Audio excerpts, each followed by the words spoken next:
Gade koro osechopo e kanisa mar Sistine boma ma Vatican e chenro mar yiero papa manyien mar kanisa ma kopere tok tho mar Pop Francis.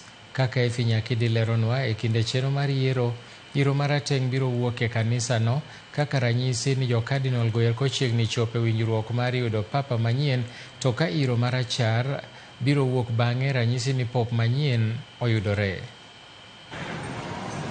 Matin ne seche 24 motelo ne chakruok chenro mar yiero papa manyien mar kanisa kopere.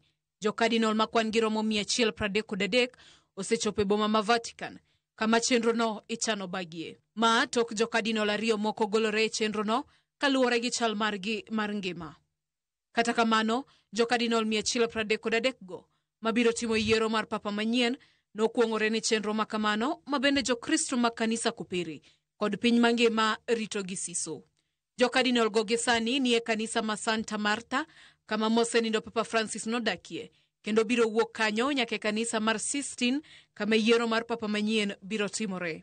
Kaluwore gi chike matayo chenro makamano, dhoudi duto 80 mag donje kanisa ma Sistine ibiro lor, kendo jokardinal go okoyienegi bedo kod simbe mag ong'we yamo.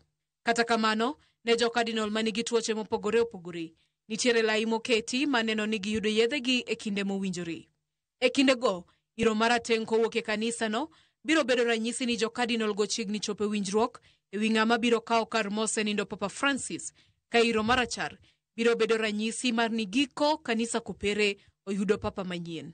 Komachielo, Cardinal John Jue mapachoka oyango ni okobidhi e yiero mar papa manyien, wirani nokoyudo oboke kowuok kuom boma ma Vatican e wi chenro makamano. Jokardinal ma yiero papa manyien duto ni e bwo higni 80 kendo wuok e pinje 70 mopogore opogore.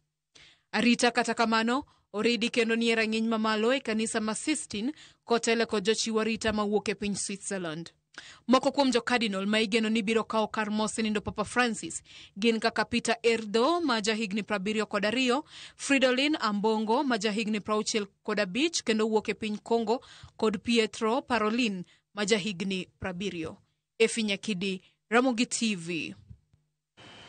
Piny Kenya e riwruok kod riwruok ma ok mar piny owacho chano chenro manyasani mar bero sekta